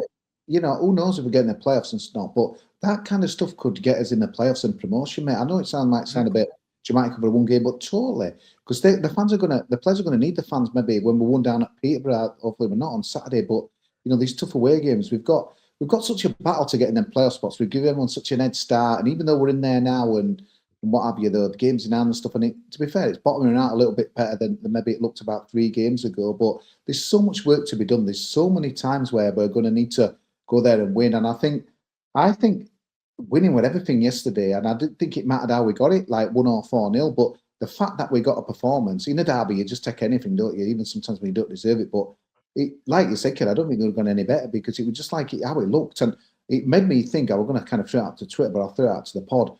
Opening games of a manager, you know, not just, I don't mean like we might have won game 4, I can't remember any off the top of my head, but like impressive opening games. Because I always think of that Warnock one against Blackpool, but that he were there the season before, so that don't count. But stuff like where you've watched it, and I know people are going to mention Wagner, and to me the result don't really, I suppose it does matter, but like I think it was Middlesbrough won it Wagner's first game, I'm right in saying, when you could see something. Sheffield Wednesday away. I was getting mixed up that wrong way now, but you could Sheffield Wednesday away, but we were good. We lost, but we were good. So I'm trying to think, when you've got the result and the performance and you're thinking, Jesus Christ, this is just one game. And a total contrast in maybe to what you watched the game before, which obviously were Burton. I'm struggling to think, obviously, memories, and we've had that many managers. I'm probably missing someone here, but just where like, Jesus Christ, this one like totally, oh God, sorry for my log. Well, definitely. He's getting pulled up on that one. There it is. I did say it this time, sorry, but I'm struggling to think of a one of those moments where, wow, these were totally different to what we saw a week ago and stuff. But I'm sure hopefully some people can remember some like managers. Someone told me Chris Powell, we won the first game 4-0 and he was back on Tuesday, didn't he? But like sexy football. But yeah, it was staggering really, the difference. And I put it down to Max Graham, but it was a lot more than that. It was stunning, really. Yeah, the chance. And because I thought it felt special. It felt special in a very different way than Wagner. It's not beautiful. It's not beautiful football. It's pragmatic football in this division for me. That's what it is. But it's something that's replicable. I think Town can play that way in every game. I don't think we did anything. There was intensity, I guess, that you get more in a derby. And again, when the atmosphere is like it is at home, for that big one, when we've got 21,500 in there, of course, it's going to be a little bit less for other games. That's fine. But I think what we did on the pitch, the quick tempo, the narrow football, the going into space instead of taking it up before you got the ball, that can be done again. And it feels like such a vast difference to what we had. But one thing I will give Bradford, that I do think this is something we've got to try and get towards as a team, in that they were thoroughly outplayed for 90 minutes. 30-odd minutes against 10 men, they created absolutely nothing. At the end of the game, the fans didn't boo them. They didn't give them abuse. They still came over. Alexander brought all the team over to clap the lads and the fans for coming to support them. Now, that's what happens when a manager's been there and gets the respect, I guess, from the fans. And even when you have a bad day, that's fine. I think hopefully I don't know if we'll be there just yet. If it doesn't go well on Tuesday night, I suppose it'll be different against Luton at home, but Peterborough away in a week, if that doesn't go too well, how will the atmosphere be? I think that's going to be a big telling point. But based on what I saw Saturday, I think we would be okay. But I just thought that was quite a difference because even earlier in the season, Matt, against Blackpool away from home, when we kind of lost in a similar situation, I know the game was different with the amount of goals and how open it was. But the atmosphere wasn't great at the end of that one, was it? It wasn't great at all, even 3 games into the season, 4 games into the season, whatever it was. Whereas Bradford, after a shocking performance from the players in a derby, they still didn't turn on him. And I think that is important for any team that wants to do well towards the end of the season, because you will find hurdles. You will come up against things that are difficult. And even as fans, sometimes you've got to be there to support them as well. And I think when the team plays like Town did, though, on Saturday, if that is something you get and it doesn't work every now and again, at least not from a lack of trying, and we'll stick with them. I think that's something I'm looking forward to, or maybe not looking forward to. Interested to see how it goes when it arises, because it will at some point. Yeah, so I think the last thing on the Bradford game, because we've been going on for ages and we need to bring the squad in a minute and talk about Luton. So this podcast is going to go on forever. We'll gloss over Graham Alexander's post-match interview where he kind of deflects on the referee, which is a bit bizarre, but we'll ignore that because we do quite like it. Even though he's the manager of Bradford, we quite like him, don't we, Killer? He's all right. Jerry, are Bradford City the worst side to visit the ACU Stadium this season? There was a little chat in our, what do we call it, because of the internal communications group, where Daniel Porritt said that, we'll call Pozzer out, where he said Bradford were as bad as Port Vale this season. And I was thinking that a little bit in my head at one point because they were very poor. Statistically, were Bradford City as bad as Port Vale this season? They were worse. In terms of attacking XG, Bradford finished at 0.16 XG. That is, this is also from Pause in our communications channel. Bradford's lowest XG total in a league game since Opta started doing them. So 2019-2020. That is the lowest XG for any visitor to the ACU Stadium this season. In terms of XG ratio, that is which I don't necessarily think you should put a ton of stock in XG ratio, but let's pile on Bradford City as much as we can. That is far and away the worst XG ratio for any opponent at the ACU Stadium this season. The only league game, home or away, where it's been worse was Rotherham. The second worst XG was Northampton Town at the ACU. They had 0.22 XG. If you want to argue that Bradford City were the worst, and all of this, again, is with Bradford having a man advantage for 30 minutes plus, thanks to, the injury time there. If you want to say that Bradford were the worst team to come to Huddersfield this season, the stats will absolutely back you up on that 100%. There we go. One thing that was enjoyable after the match was the Marston's tweet. And, I'm not a sucker for targeted advertising, but when we were on our way home back over to Leeds, my missus demanded that we go to Birstall because she wanted to go to TK Maxx, which is a pain in the backside. Hey. So we went across to there. I know you love TK Maxx as well, don't you, Kosi? I don't, so I didn't go inside. Me and Charlie went to Smith's. And then I thought, you know what? That tweet was still living rent-free in my head, so I went back over to Huddersfield, got a bag of Marstons, and then went home. Jay did his job pretty well there, so we'll give that guy a raise because that was pretty good stuff, Killer.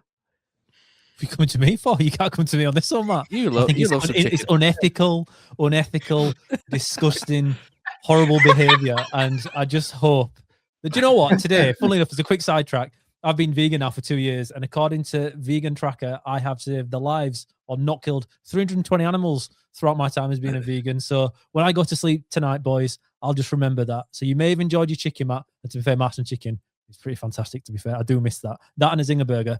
However, if my missus, well, she don't listen to this, so it's absolutely fine. But other than that, you're all ethically horrible, and I hope, do you know what? I'm not going to say what I'm going to say there. I'll keep it in. But no, a great bit of marketing, Matt, because obviously it worked. You keep your roast tofu. Right, boys, I think it's enough from us.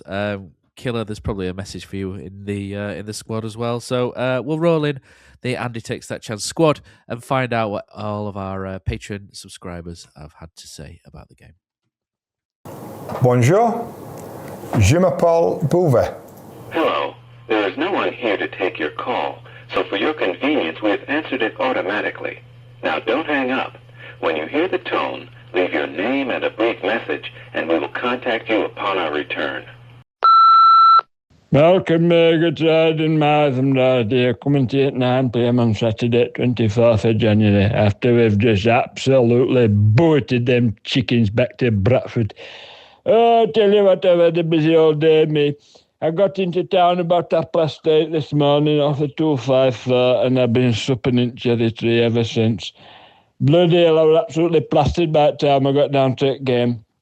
I can't remember how many Bradford fans I bred, but anyway, I just want to say that game was one of the best games I've seen in the past 100 years at bloody McAlpine Stadium. Obviously, it wasn't called that back in the day. It was called Leeds Road, and before that, it was just called Plainfield, before the First World War.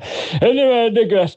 They played with blood and thunder, and they bloody battered them chickens. I tell you what, though, they're bloody rubbish, aren't they, Bradford? I've not seen a team as bad as that in bloody yonks and yonks. My only bone of contention is we should have battered them 14 or 15-0 if we'd have had a shooting bullets on, but that's by the by. When full-time whistle went, I stood up and I celebrated, and I see the chicken fan sneaking past me at Riverside Lower, and I tell you, I knocked his fucking in. I dragged him up and down them stairs, and I beat him black and blue. But the last laugh was on me, unfortunately, because I bloody broke a massive hole in my kecks. So by the time I got home, I tried to record a video for all my fans on Twitter. Sorry, bloody hell, I had a frozen slip there. And I had to take my kecks off. So Mrs. filmed me, she said I was like Keckless Wonder recording that video.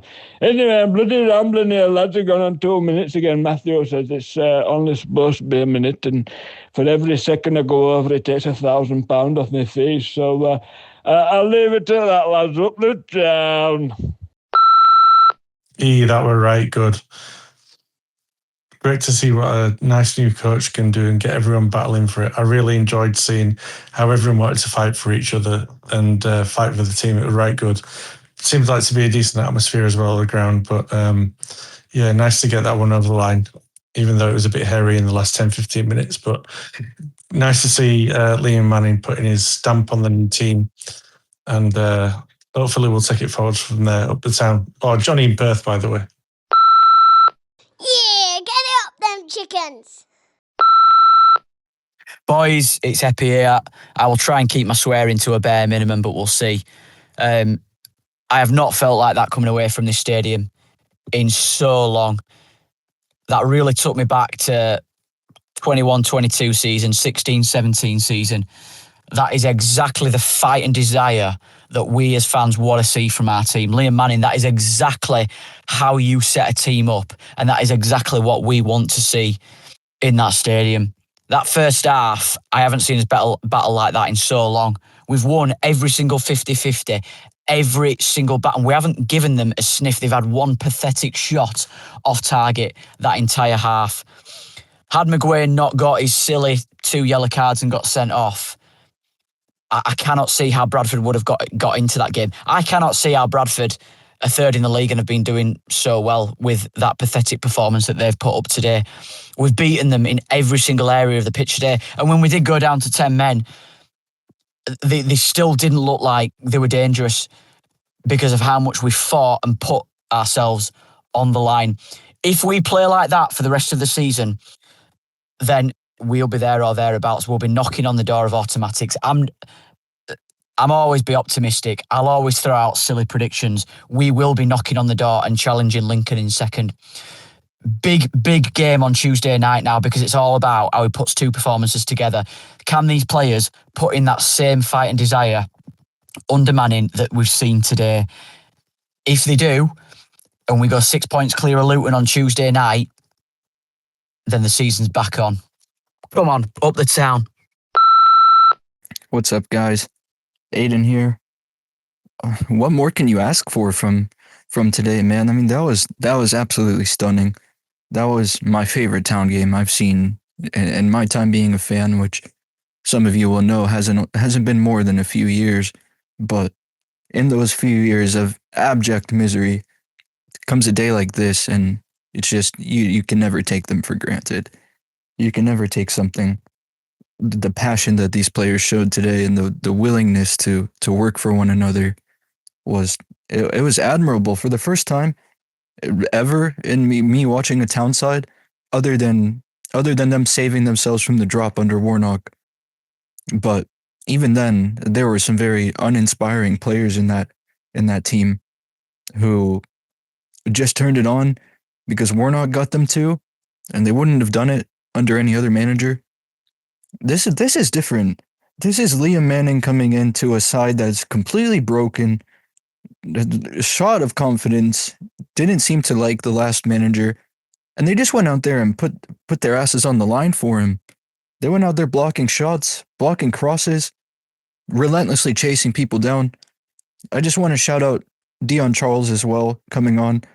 Looked like an absolute pest up front, just hunting down every time Bradford was passing the ball around the back. And he didn't make something happen of it today, but he has in the past. And it's the reason why I want to keep him around. Even though people say that he's rubbish, it's like somebody showing that amount of heart should be kept around, in my opinion. And that goes for anybody that shows that type of effort. I think that's worth keeping them around. But anyways, I'm getting sidetracked. It's just what a win. I'm so proud of all the players for that. And they made us proud today. They played like they cared about us, and they played like they cared that this meant a lot to us. So just what a win. What a performance. What a way to lift the mood. Colin from Manchester here. Not going to lie, I really enjoyed that today. Thought all in all, probably Town's best performance of the season. We should have been 3, maybe 4-0 up by the time McGuane gets sent off. We were completely dominant. I love the fact that it was very committed from minute one from the team. And to be honest with you, if we did that for the rest of we do this for the rest of the season, then I think we'll be absolutely fine. It's a shame that we haven't been like this up to this point, but no point crying over spilt milk. We've put in a brilliant performance today, and even after going down to 10, I thought the way that the defence and the midfield in front screened it, there was a few players there that were just outstanding. I thought this was the kind of captain's performance out of Ledson that I've been looking to see from him all season. I thought he was excellent. And Murray Wallace was fantastic, as was both Joe Lowe and Balka, who just is really starting to look like the sort of quality centre-back that we know that he can be. It's nice to see him sort of continuing to get a run in the side. Onwards to Tuesday now. Go and do it again, boys. Show us that you mean business. Hi everyone, Billy Town here. What an absolute tremendous performance. Absolutely loved it. First half was everything you wanted it to be. Second half had a good combination of all different bits and pieces, including a bit of backs against the wall. So really, really nice to see us do well in all forms of the game.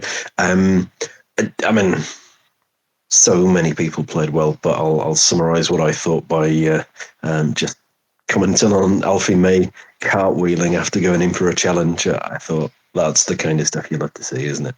Cheers. And the Liam Manning era starts with a bang. 1-0 against Bradford at home. A brilliant atmosphere, a brilliant performance. Probably the best atmosphere and performance of the season by a mile. Probably the best atmosphere I've seen in a long time at Town.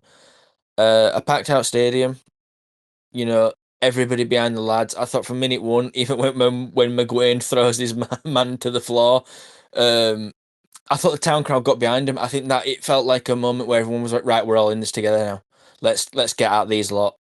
And I thought from that moment on, Town did, and Bradford looked really poor. Really poor. Despite the best efforts from the referee to try to give them everything after that, the only decisions I thought the referee got right today was probably the red card. But yeah, in general, look, I thought the players were outstanding. McGuane was brilliant. Very silly to get sent off. I thought the defence was fantastic. Everybody just worked the socks off. Even the subs when they came on, I thought, like Humphreys, yeah, he couldn't get on the ball or anything, but he was very disciplined. He made sure that they didn't have any passing lines to make or anything like that. So yeah, can be a bit frustrated with we should probably make it more. Gooch absolutely has to score that first half, and then Alfie May probably should do a lot better, at least with that chance. But I'm not going to be disappointed with a 1-0 home win. Liam Manning, we're off to a good start. Up the town. Oh, hello, this is Cale Meadows from the National Vegan Society 1944 here. This is a message for a Mr. Ian Kilroy Silk.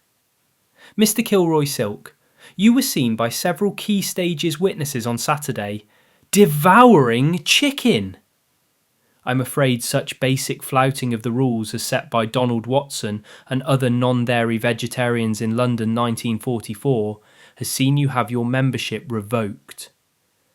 Please return your membership card and uniform once you receive our strongly worded letter. The mailbox is full and cannot accept any messages at this time. Goodbye.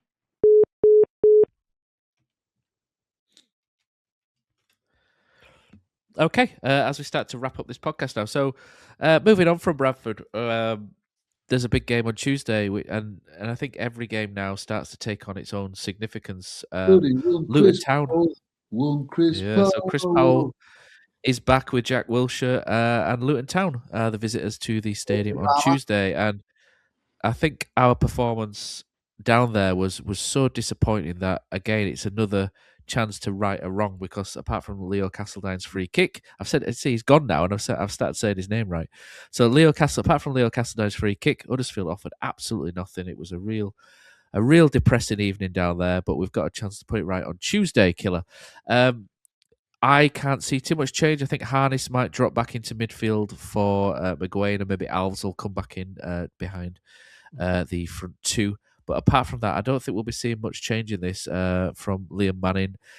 Again, he'll probably have one session on Monday. There'll be some recovery sessions going on, but I think he said in the post-match he's only had 2.5 sessions with the players.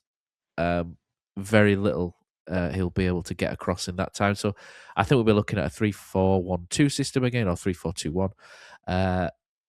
Probably some earlier substitutions to try and protect some legs going on Saturday if the chance arises.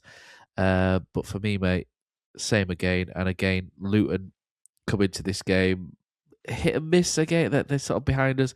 It's a fantastic opportunity to try and put a little bit of breathing space between us in 6th and 7th place. If we can do it, it builds a really strong platform for the rest of the season. It's a big one, isn't it, this one? I think, like you say, Matt, if you do win, it kind of solidifies 6th for you. And with you, I think the only... do you know what, Matt? There might be 2 changes here.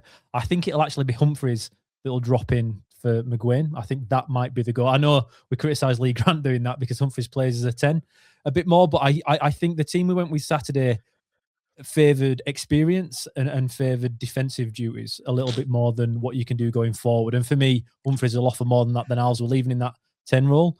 I'd also look at potentially having Miller on the left-hand side for Bali Mumba, just because, again, fresh legs, direct. He can...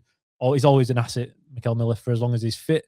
But yeah, Matt, not much different. I think we go about it in the same way we did on Saturday, changing as little as possible because we were that good. Only an idiot really changes it too much when it is another must-win game. It's actually become more of a must-win game. I think if it wouldn't have gone as well on Saturday, we could have been feeling out a little bit more and expecting to have a bit of a learning curve. But because it was so good on Saturday, now expectations are higher. And also Peterborough are really, really much better than most people thought they'd be at this point in the season. So if you look at these 3 games and you target how many points you wanted out of them, I think 7 would have been realistically the best anyone could have expected, and probably beyond what most people would have expected. I think 3 points have to come Tuesday night because Saturday is a tricky one. But Mikel Miller for me, Matt, over Mumba, just for fresh legs on that side, and Humphreys in the midfield role, because I thought he did his defensive duties really, really well on Saturday. And for me, that's why I'd go with him over Alves. But it's a big one. It's a massive one, isn't it, really? Because if you don't win, if Luton do get the win with games in hand as well, like you say, it puts a little bit more pressure on us again for Saturday. So got to win this one.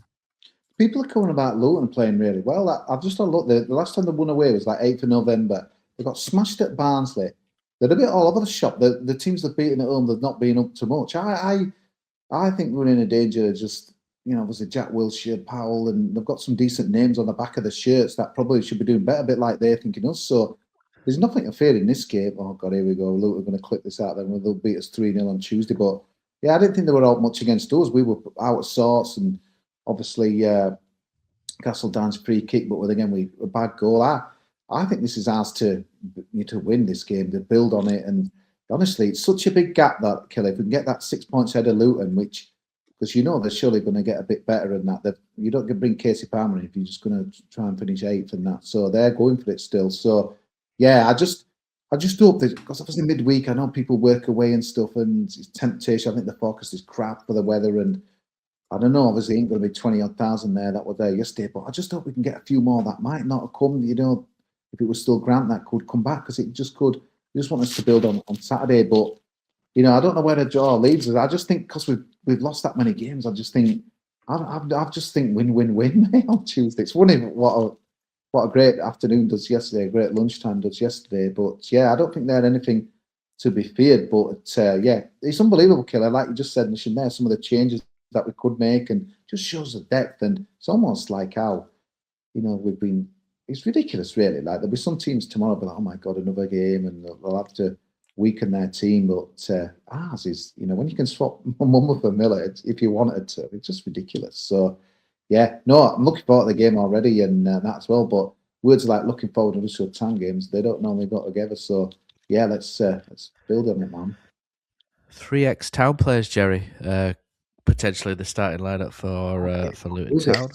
Who's half or unknown? Got his name. Nigel Lonvike, Yeah, Naki Wells, and Kosi Palmer all potentially could start for Luton, and that just adds a little bit to it, doesn't it? It'll be quite nice. I don't think we've seen Naki Wells since the Premier League days, have we? Oh, did he come with Bristol City? Possibly. I can't remember if he played against us. Bristol City at least once, didn't he? I think so. I can't remember if he played against us. But I mean, it's always nice to see a crowd favourite down there, even if he is on the opposition team. Hopefully, he doesn't do much. He's got a great goal for them the other day. I saw Naki Wells, so he's still got it going on. Still be a favourite, Naki Wells. Right. Other than that, anyone see the Chris Markham interview? Speaks quite well, does Chris? Jerry and Kosi are looking blank. Killer saw bits of it. But yeah, I think well, it's just social media this week for Town. I'll catch it a wheel. Yeah, there's been a lot. Been a lot, but basically, I think Town are very keen. Have been very keen to push Chris forward this week because they've been very keen to indicate that this decision is his on Liam Manning. Chris kind of said the sacking decision was more of a group decision than his. So there's a couple of things in there that he's put right. I think he speaks quite well, useful, and I did message him after the game yesterday, and he obviously not to say too much, but he felt quite emotional after the game, and it's just nice to have one of our own in a key role at the club who lives and breathes Huddersfield Town, and I think that came across quite well in the interview as well. So I'm really hopeful that he does a good job for Town, and people give him the the sort of the rope to let him do that, because he's a good guy, and he's Huddersfield Town through and through. So, which is what Kevin Nagel needs. Yeah, Kevin Nagel is someone who, it's one thing if you've been brought up in English football somewhere else in England, coming in from as far away, and both culturally and geographically as Kevin Nagel has been. And just being sort of dropped into it the way, of his own accord, obviously, that he has been. I think it's really important to have someone who doesn't just know English football, but knows Huddersfield Town football, who knows this set of supporters in particular, who has Kevin Nagel's ear and is able to translate, not just, oh, this is how things happen in this country, but this is how things happen here at Huddersfield Town, I think is really, really important. And that to me is, in addition, I think, Markham's track record, has been very, very good. I think the appointment is great. I think we saw that already. But I think, having that voice in Kevin Nagel's ear, to represent, not just somebody who knows the game, but who knows the community as well, is extremely important. I'm delighted he's here. He sounds real. When he spoke, I struggled watching. Like, we've gone through so many managers and so many different employees as Town fans and as a club over the last few years. I think most of us probably have watched more than most other fans of other clubs watching a lifetime. What we've had to watch in the last 3 to 4 years. Okay, so when Liam Manning's come in, I'll be honest, I've seen bits of his interviews. I'm not that interested. I like to see what's going on in the field, because we've had managers come in before saying we're going to play this kind of way. Within a few games, it totally changes and it doesn't represent anything about what they've said at the beginning. So I kind of ignore that. I sound like Paul Sykes here, Matt. Do you know what he says? I don't just listen about it. I go and watch it. I go and see it. Look. I swim with sharks. That's it. But with Chris Markham, as is your mate, Matt, obviously, personal friends, Christmas card list and all that kind of stuff. I thought, you know what? I'll have a listen. Not But as close as people make out, but yeah. To be fair to Chris, everything he said made perfect sense. It felt like there was no bluster. It felt like there was no filler. He was talking about how Lee Grant basically lost his job in that it wasn't great. Then we had an easy run of fixtures, and whilst we had a really good run at that point, as soon as it came to difficult games, he did point out that the Lincoln game was a positive point. I thought that was a little bit iffy for me. I thought the way we went about that was unacceptable, to be totally honest. But I get the point. He speaks like a Town fan, to be totally honest. Matty Glennon spoke about him in that. I think Markham said his dad had been a Town fan for 60 years. But then Glennon said, well, his dad can't be 80. So we're not entirely sure whether he was a season ticket holder for 60 years or whatnot. But that's Malcolm Murgatroyd. Maybe that's it. Maybe Matt Mally's been at it again. But the point is, he is one of us. He clearly is. He gets the Town. He gets what we're about. And just as we saw on Saturday, when the players on the field and the manager get what the fans want, we respond so much better to it. On the inside, we've had it before with Dean Hoyle. He understood exactly what we wanted, and we got what we needed. And again, we went to great places with it. As fans and as a club, we need people like Chris Markham there. Obviously, it comes down to what, if we're winning on the field, right? That's ultimately what his successfulness will be judged upon, as it should be in football. That's the nature of the game. But the first thing you need in any club like us, especially us, is somebody that gets the people of the town. Because if on the field represents that, it always goes much, much better. And to me, Matt, based upon his interview, he gets it. And that's all we can ask for at this point. We'll have to judge him again in another couple of years. But you've got to go through a couple of managers before you then start looking at your sporting director anyway. So this is his first appointment.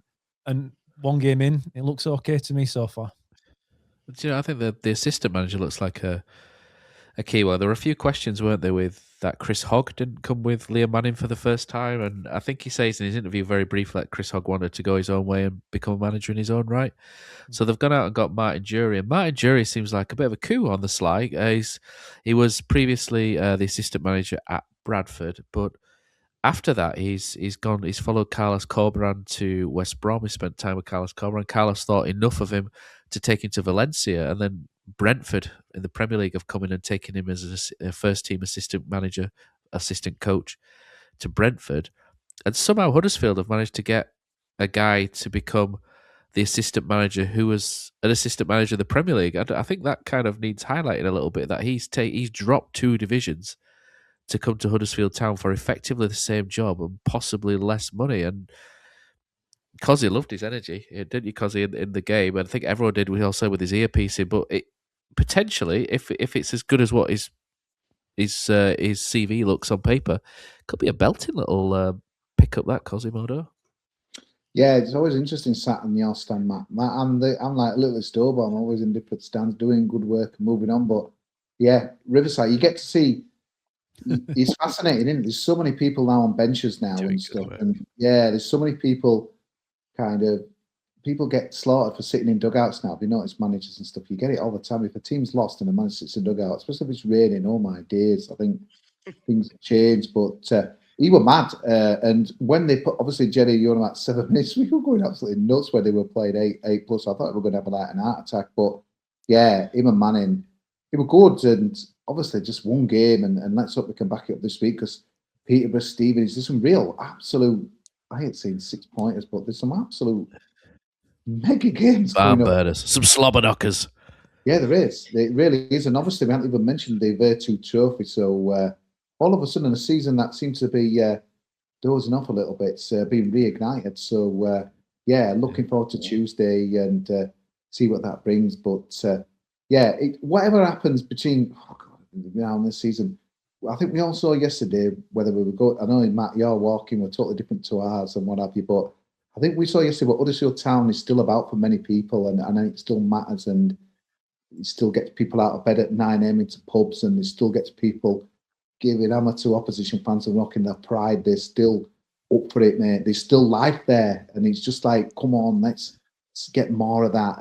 But it's a simple thing. It's honestly, I keep getting a guy who always watches this pod. I'm not going to give him the recognition, but he says it's a simple. Town fans are simple to please. Just give them effort, work, and they'll react to it. And you can't argue with that. Yesterday, obviously, a lot of quality as well, but.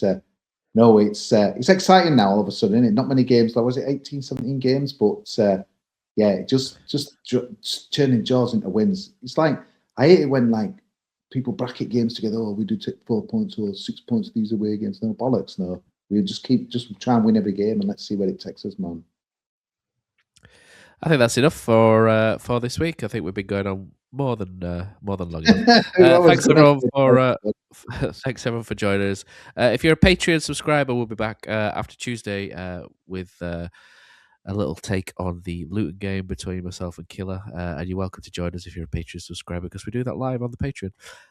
Thanks everybody, and up the town, and hopefully it's a good day on Tuesday.